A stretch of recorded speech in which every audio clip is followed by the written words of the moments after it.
जब हमारी उम्र करीबन 50 वर्ष होगी, उस समय की परिकल्पना करते हुए मैं आज के संदर्भ में ये बात कर रहा हूं। ये कोई आम चर्चा नहीं है, ये कोई आम चर्चा नहीं है। इससे हिमाचल प्रदेश के 75 लाख लोगों का भविष्य इस चर्चा के ऊपर टिका हुआ है। ये हमारी चिंता केवल एक मंत्री के रूप में नहीं है, मगर एक 35 वर्षीय युवा के रूप में ये चिंता है कि आने वाले 50 साल में, आने वाले 37 साल में हिमाचल प्रदेश किस दिशा में आगे बढ़ रहा है। आज अगर हम एक स्वर में, एक आवाज में इस बात को नहीं रखेंगे कि 2037 की परिकल्पना में जो लोग इस सदन के अंदर बैठे होंगे, हो सकता है हम होंगे, हो सकता है हम नहीं भी होंगे, ये तो जनता उस चीज को निर्धारित करती है, मगर उस समय इतिहास इस बात को याद रखेगा कि किस लोगों ने हिमाचल की लड़ाई लड़ी और किन लोगों ने हिमाचल की लड़ाई को नहीं लड़ा।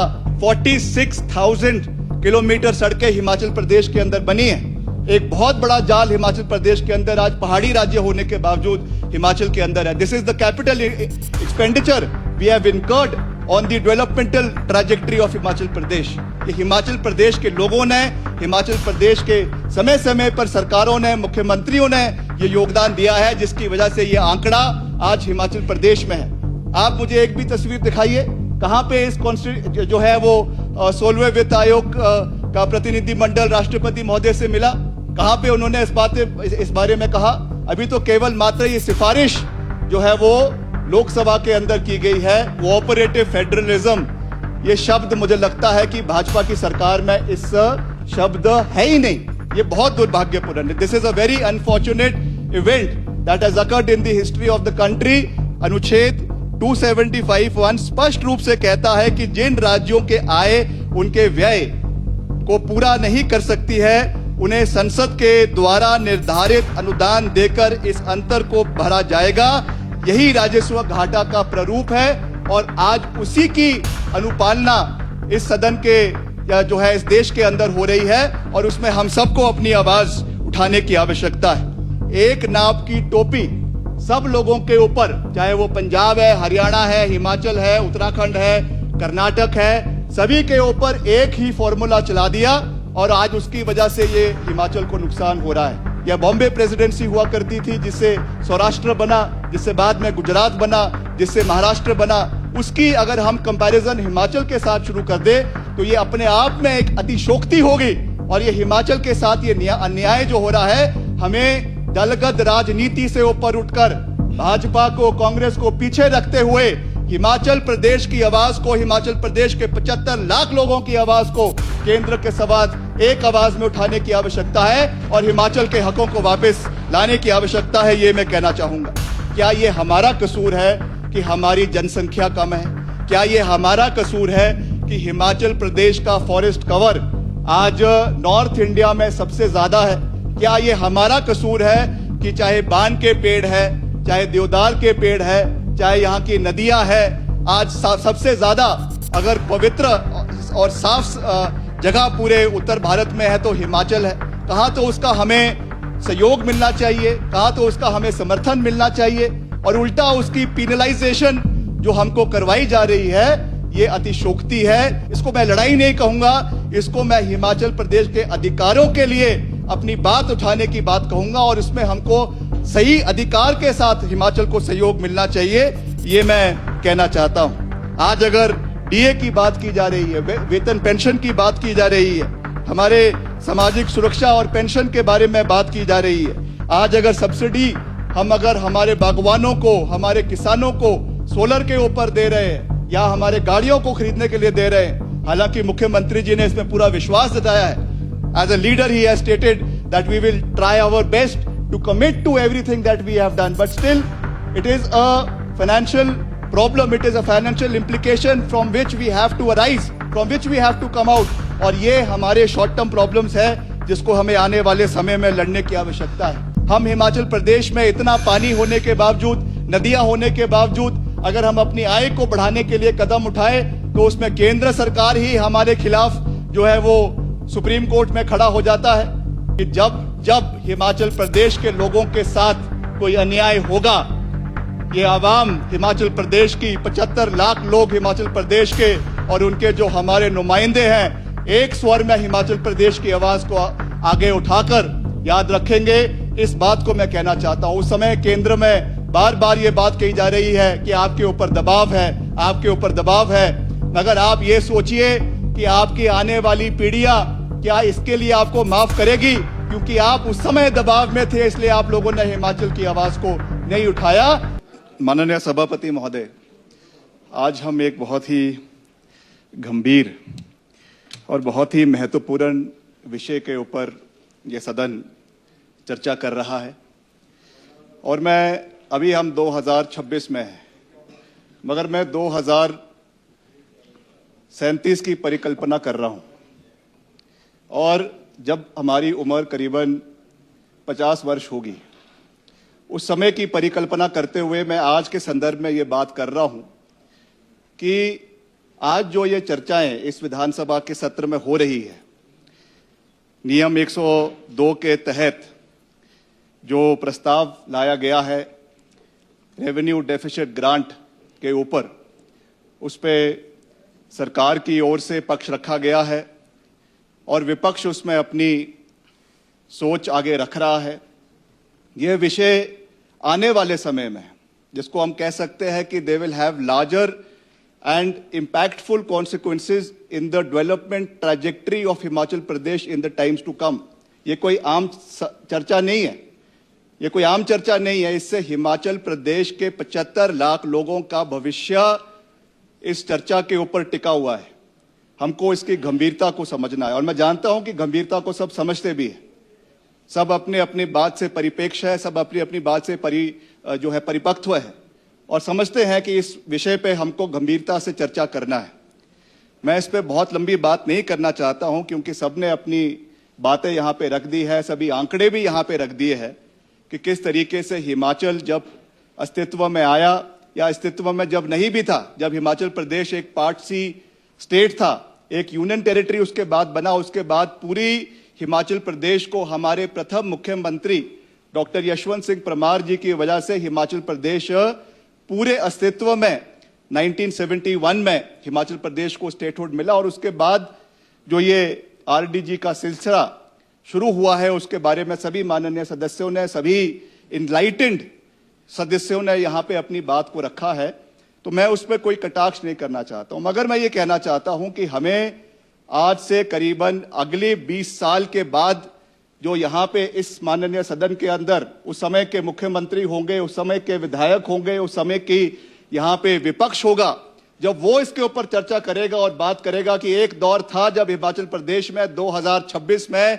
आरडीजी बंद हुई थी, आरडीजी के बारे में जो चर्चा हुई थी उसमें उस समय के मुख्यमंत्री, उस समय के नेता प्रतिपक्ष, उस समय के मंत्री, उस समय के संतरी, उनकी क्या बातें इस सदन के अंदर हुई थी वो गूंजेगी, वो हिमाचल प्रदेश की राजनीति में गूंजेगी।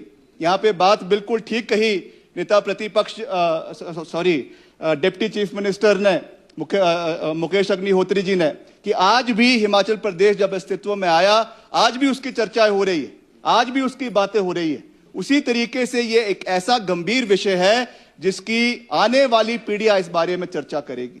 तो मेरा ये निवेदन है अध्यक्ष महोदय कि इसमें केवल एक विषय नहीं, यहाँ पे सभी आरडीजी के बारे में तो चर्चा कर ही रहे हैं, रेवेन्यू डेफिसिट ग्रांट के बारे में तो चर्चा हो ही रही है, मगर इसके साथ साथ जो जीएसटी कॉम्पनसेशन सेस में हिमाचल के अधिकार का हनन हो रहा है, या अधिकार का हनन आने वाले समय में जिसका हमको नुकसान होने को मिलेगा, उसके बारे में भी हमको चर्चा करनी चाहिए।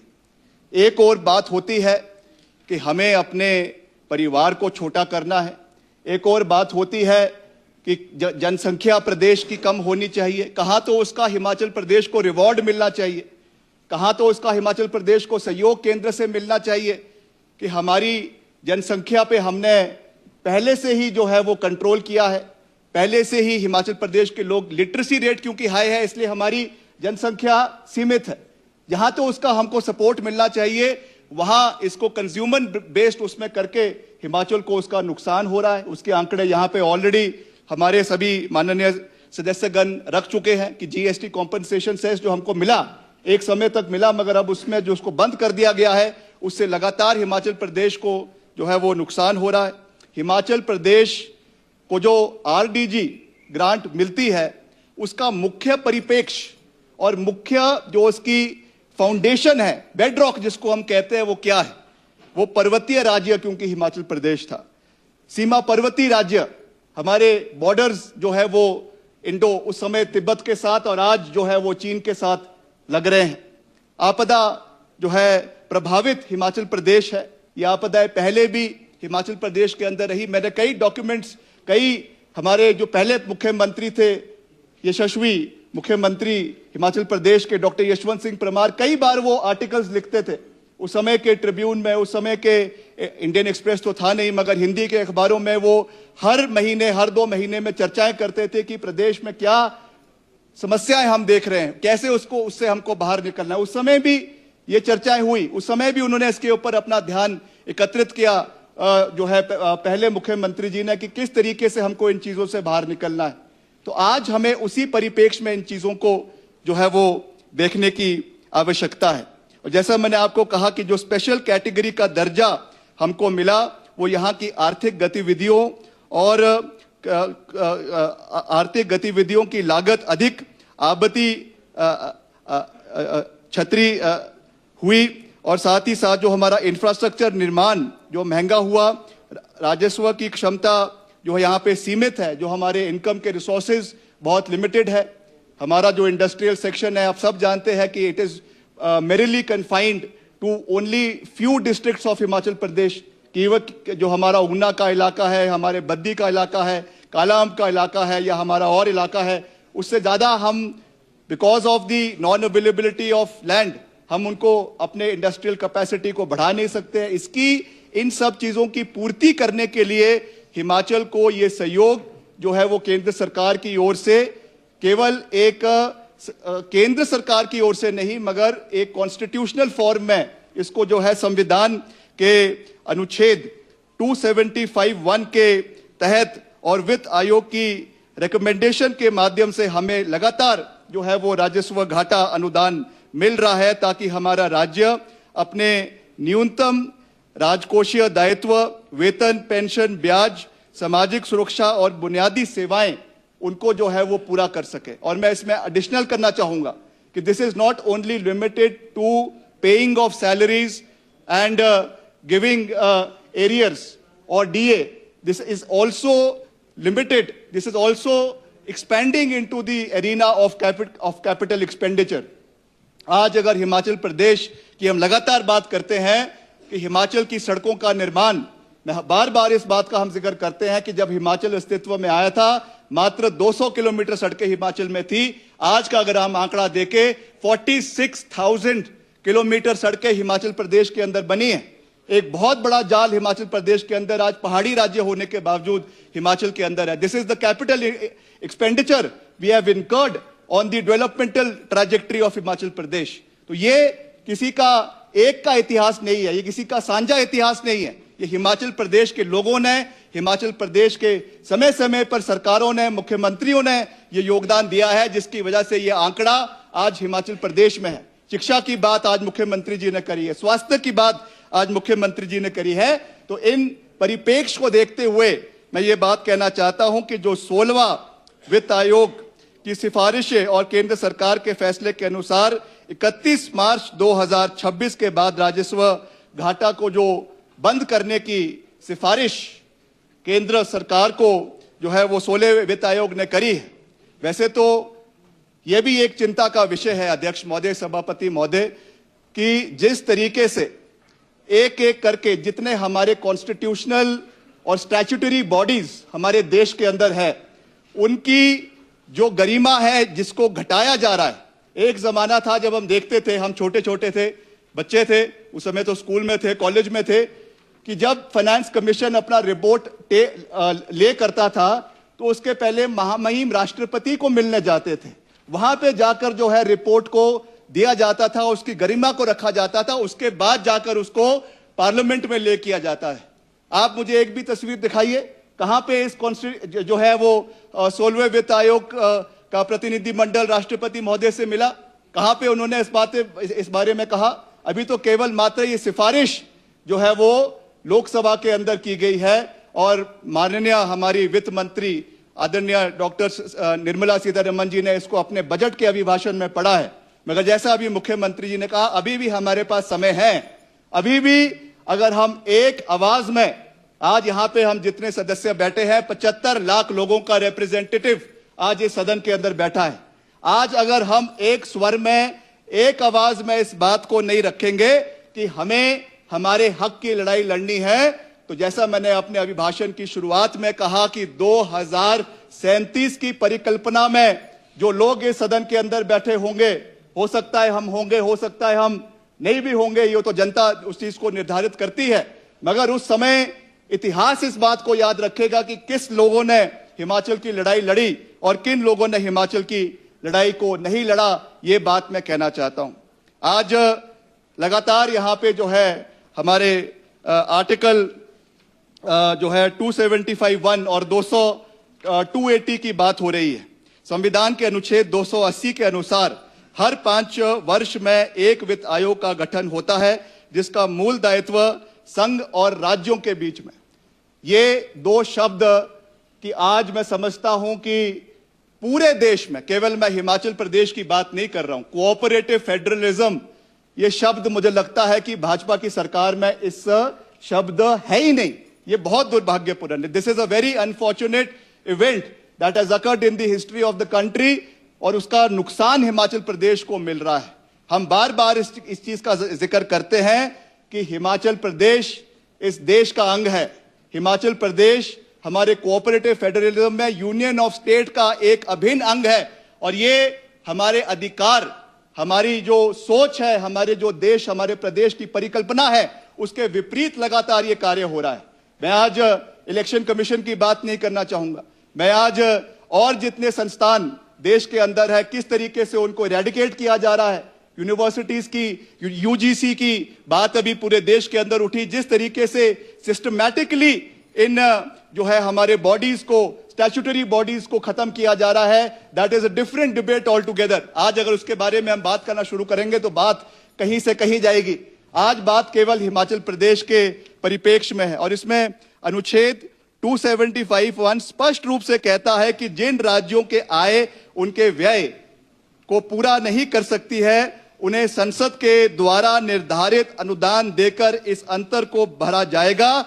यही राजस्व घाटा का प्रारूप है और आज उसी की अनुपालना इस सदन के जो है इस देश के अंदर हो रही है और उसमें हम सबको अपनी आवाज उठाने की आवश्यकता है।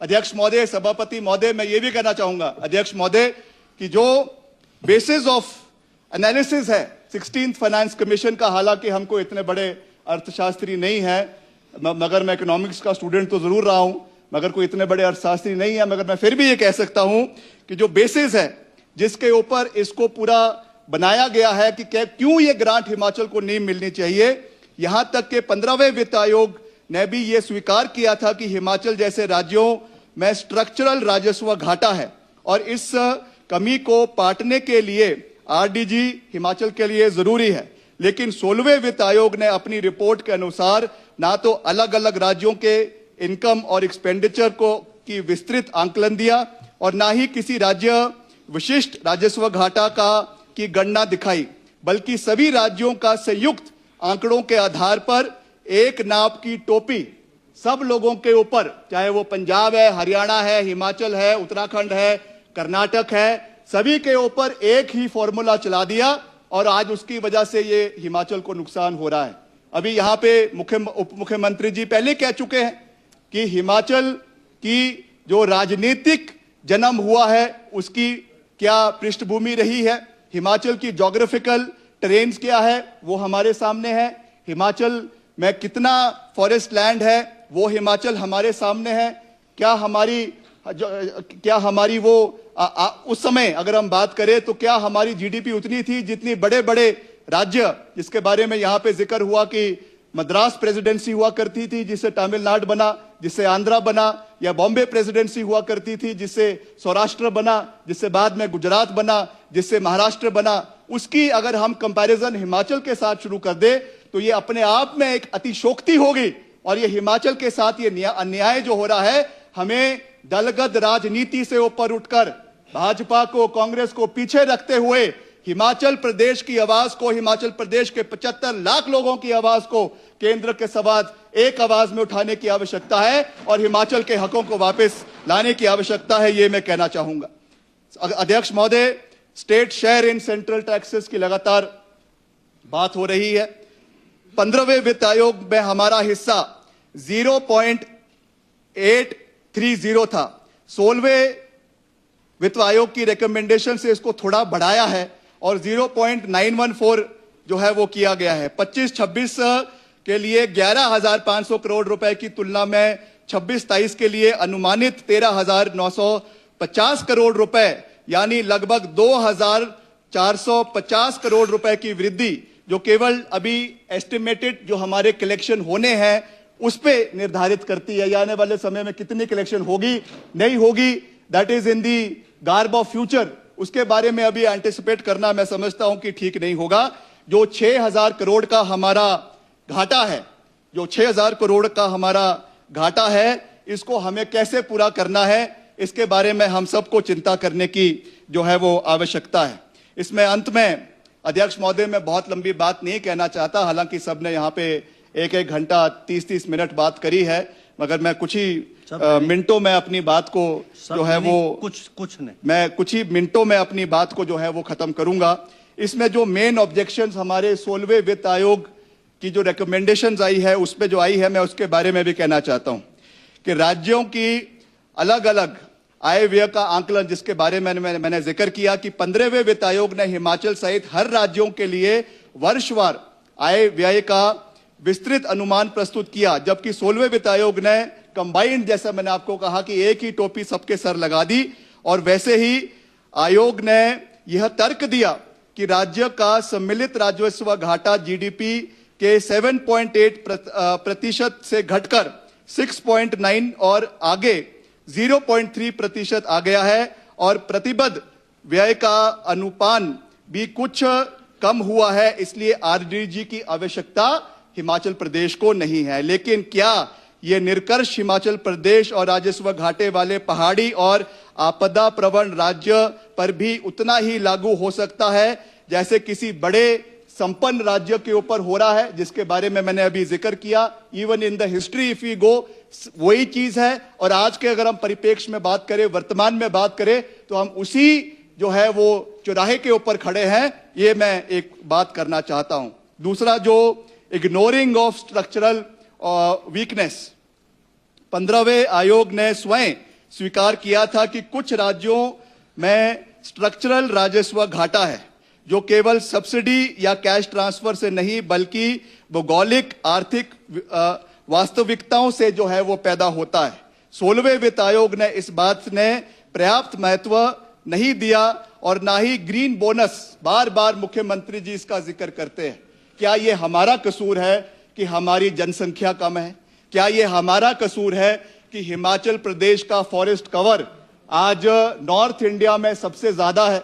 क्या ये हमारा कसूर है कि चाहे बान के पेड़ है, चाहे देवदार के पेड़ है, चाहे यहाँ की नदियां है, आज सबसे ज्यादा अगर पवित्र और साफ जगह पूरे उत्तर भारत में है तो हिमाचल है।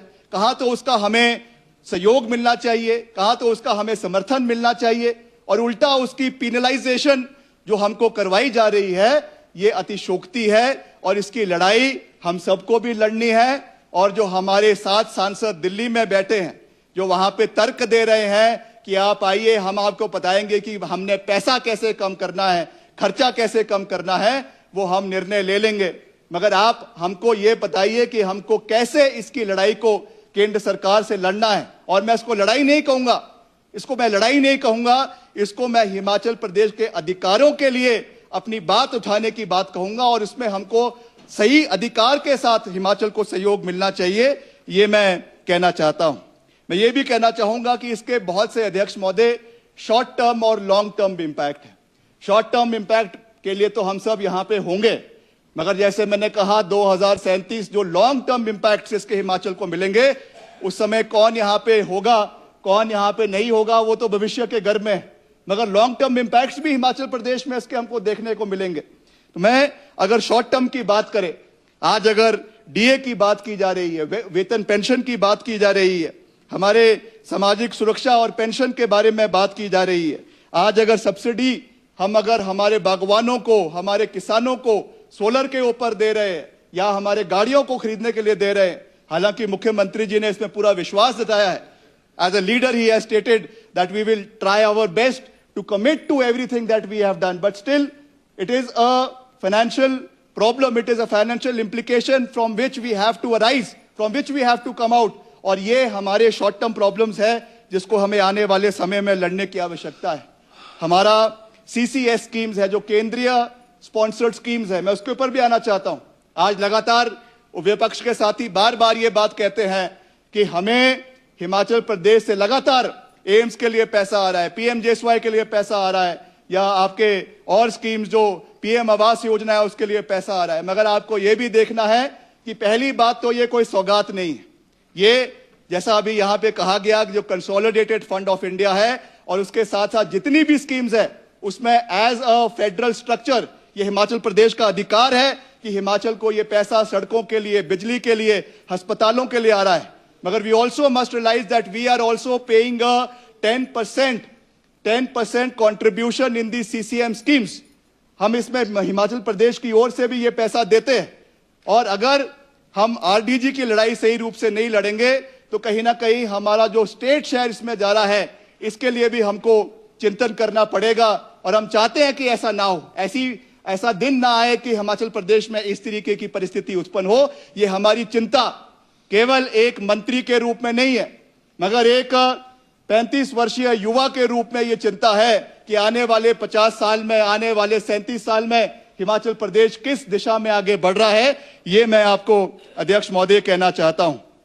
और उसके साथ साथ जो लॉन्ग टर्म इंपैक्ट्स है, चाहे हमारा कैपिटल इंफ्रास्ट्रक्चर है प्रदेश के अंदर, उसको इंप्रूव करने की बात है, सड़कों को और निर्माण करने की बात है, और उसके साथ साथ जो इनकम के जरिए प्रदेश के अंदर बढ़ाने हैं उसको भी हमने किस नजरिए से आगे बढ़ना है. यह भी मैं समझता हूं कि जिसको एक कहते हैं कि एक ट्रैप है, एक विडंबना है. एक और तो आप कहते हैं कि आप हिमाचल में जो है वो फॉरेस्ट लैंड की वजह से ज्यादा इंडस्ट्रीज नहीं लगा सकते. That is a problem that we are regularly facing. हम हिमाचल प्रदेश में इतना पानी होने के बावजूद, नदियां होने के बावजूद, अगर हम अपनी आय को बढ़ाने के लिए कदम उठाए तो उसमें केंद्र सरकार ही हमारे खिलाफ जो है वो सुप्रीम कोर्ट में खड़ा हो जाता है.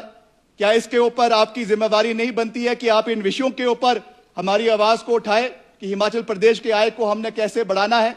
ये छोटे छोटे कदम तो हमको लेंगे, मगर बड़े कदम के साथ हम कैसे आगे बढ़ रहे हैं, हिमाचल प्रदेश में कैसे हमारे आय के स्रोत हम आने वाले समय में मजबूत कर सकते हैं, इसके ऊपर भी विकासात्मक चर्चा जो है वो चिंता होनी चाहिए, चर्चा होनी चाहिए. तो मैं अध्यक्ष महोदय इसमें ज्यादा बात नहीं कहना चाहता हूं और मैं यही कहना चाहूंगा कि हम सबको इसमें दलगत राजनीति से ऊपर उठकर इस प्रस्ताव को सर्वसम्मति से अपने आत्मा को साक्षी मानते हुए, अपने संविधान को साक्षी मानते हुए इस प्रस्ताव को पास करना चाहिए, ताकि ये आवाज केंद्र सरकार तक जाए कि जब हिमाचल प्रदेश के लोगों के साथ कोई अन्याय होगा, ये आवाम हिमाचल प्रदेश की 75 लाख लोग हिमाचल प्रदेश के और उनके जो हमारे नुमाइंदे हैं, एक स्वर में हिमाचल प्रदेश की आवाज को आगे उठाकर याद रखेंगे. इस बात को मैं कहना चाहता हूं. उस समय केंद्र में